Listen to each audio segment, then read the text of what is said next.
নমস্কার বন্ধুরা, কেমন আছো তোমরা সবাই? রুমার ছোট্ট সংসারের নতুন একটি ভিডিওতে তোমাদের অনেক অনেক স্বাগত জানাই। আর এখানে দেখো কত সুন্দর সুন্দর কালারিং মাছ। এটা কাকিমাদের বাড়িতে চৌবাচ্চার মধ্যে চাষ করা, ওরা বিক্রি করে। আর দেখো লাল নীল সব রকমের, আর সাদা প্রচুর কালারে আছে। অনেক মাছ আছে এখানে, আর এই মাছগুলো দেখতে বেশ ভালো লাগছে। তো আজকে সকাল সকাল মাছের কাছে চলে এসেছি। অনেকগুলোই চৌবাচ্চার মধ্যে কিন্তু এই মাছগুলো চাষ হয়। দেখো কি সুন্দর দেখতে লাগছে। আর মাম্মাম তো বায়না করছে এখান থেকেই মাছ নিয়ে যাবে। এত দূর থেকে কি বাড়িতে আর মাছ নিয়ে যাওয়া যায় বলো? আর মাম্মাম প্রত্যেক দিন মানে 4-5 বার করেই এখানে চলে আসবে মাছ দেখার জন্য। আর মাছগুলো কত সুন্দর দেখতে লাগছে, আর এখানেই আসবে এই মাছগুলোই দেখতে। সকাল এখন 10টা বাজে। দাদা যাচ্ছে আজকে ডাক্তার দেখাতে। এই প্লাস্টারটা কেটে অন্যরকম প্লাস্টার হবে আজকে। আর দাদা যাচ্ছে আজকে কৃষ্ণনগর। আমাদের বাড়ি থেকে মোটামুটি 45 মিনিট 1 ঘন্টা লাগবে। আর দাদার সাথে যাচ্ছে, এই দাদা যাচ্ছে, আরও দাদার একটা বন্ধুও যাবে। তো দাদা এখন চলে যাচ্ছে গাড়ি করে কৃষ্ণনগরের উদ্দেশ্যে ডাক্তার দেখাবে বলে। আজকে মাম্মাম একা একাই খেলছে, কারণ আজকে কোনো বাচ্চারা নেই। সব ভাইরা কোথায় গেছে পড়তে? আজকে সব পড়াশোনা করতে, প্রাইভেট পড়তে গেছে অ্যাকচুয়ালি। সব বাচ্চাদের তো পড়া। তো আগামী দিন আমরাও বাড়ি চলে যাব, আর মাম্মাম গিয়ে পড়া শুরু করে দেবে। এখানেও পড়াশোনা হচ্ছে কিন্তু কম, তাই তো? এই গাছটা অনেকগুলো পেঁপে হয়েছে, প্রচুর পেঁপে হয়েছে। আমাদের তো এই ঝড়ের মধ্যে 5খানা পেঁপে গাছ পড়ে গেছে, তো এইগুলোই বেঁচে আছে। এই পেঁপে গাছে কম আছে, এইটায় অনেক পেঁপে হয়েছে। আর এদিকে কুল গাছটা দেখাই, অনেক বড় হয়েছে। কুলের সময় তো আমাদের আসা হয় না, কুলের সময় প্রচুর কুল হয়। এই যে প্রচুর ফুল হয়েছে। কুল গাছটার বয়স মাত্র 3 বছর। এই যে কত ফুল হয়েছে, অনেক কুল হবে, তো প্রচুর কুল হয়। আর এখানে যে বাঁশ দিয়ে এটাকে সাপোর্ট দেওয়া হয়েছে। অনেক বড় কুল গাছ হয়ে গেছে, চারিদিকে অনেক ডালপালা, ওই জন্যে বাঁশ দিয়ে সাপোর্ট দেওয়া হয়েছে।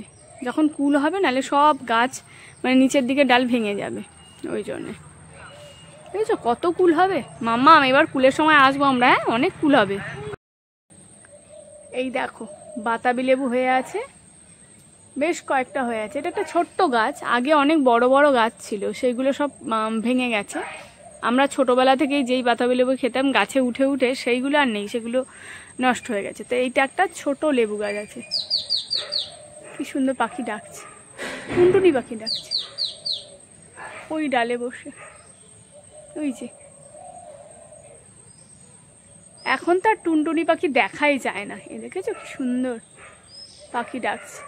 আর এই যে বাতাবি লেবু হয়ে আছে, বেশ কয়েকটাই হয়ে আছে, 5-6টা আছে, আর বেশি নেই। এই যে তো বিকেলবেলায় মাম্মাম আর আমি এখন একটু ঘুরু ঘুরু করতে বেরিয়েছি। বেশ অনেকটা গরম এখন, কয়েকদিন বৃষ্টির পরে 2-3 দিন ধরে বেশ গরম পড়েছে। তো মাম্মা আর আমি খাওয়া দাওয়ার পরে শুয়েছিলাম, তো এখন বিকেলবেলা একটু বেরিয়েছি, একটু ঘোরাঘুরি করছি বাড়িতে। আর ওই পাশের বাড়ি বৌদির বাড়ি একটু যাব। তো আবার লাগেজ গোছাতে হবে। লাগেজ বলতে বেশি কিছু না, খুব বেশি তো জামা কাপড় আনিনি কিচ্ছু, ওই টুকটাক একটু গুছিয়ে নেবো, গুছিয়ে আগামীকাল বেরিয়ে যাব। তো এটা হচ্ছে আমাদের বাড়ির সামনের রাস্তার দিকের গেট। আর এই দিকে এই যে আমাদের বাড়ি, মিডলে হচ্ছে গেট। এই যে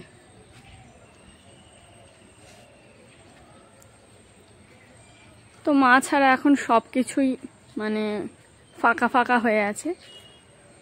যে কোনো বাড়িতেই মানে বাড়ির যে মেন সে যদি না থাকে তাহলেই কেমন ফাঁকা ফাঁকা লাগে। আর আমাদের বাড়ির এই যে নাম হচ্ছে মহেশ দাস আর নবদুর্গা দাস, আমার ঠাকুরদা আর ঠাকুমার নামে।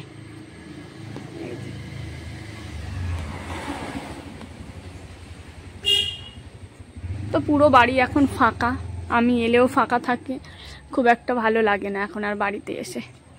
আগে বাড়িতে আসার জন্য খুব ভালো লাগতো, তো আগে বাড়িতে এলে খুব ভালো লাগতো।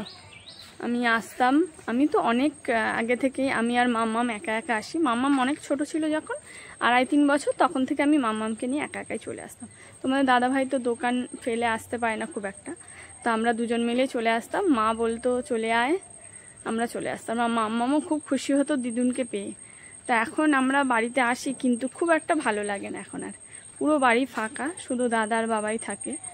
তো এই যে তোমাদের দেখাই, আমাদের বাড়িটা অনেকটা বড়, প্রচুর বড় জায়গা নিয়ে চারিদিকে। তো পুরো বাড়িটা ফাঁকা এখন একদম। মা ছাড়া কার ভালো লাগে বলো? আর মা কিন্তু প্রত্যেক মেয়েদের কিন্তু মাই বন্ধু। তা আমারও বন্ধু ছিল, মাকে সব রকম কথা আমি শেয়ার করতাম। আর প্রত্যেক দিন আমাদের ফোন হতো রাত্রিবেলা করে। এখন আর কোনো ফোন হয় না, কথাও হয় না। তো খুব একটা ভালো লাগে না মা ছাড়া এখন আর। তো যাই হোক, তো সবাইকে সব কিছু মেনে নিতে হয়, কিছু করার নেই। প্রত্যেকটা মানুষের জীবনে এরকমই ঘটে। তো আমার মনে হয় মেয়েদেরই সবথেকে বেশি কষ্ট হয় যদি তার মা না থাকে। তো এরকম আর কি করা যাবে।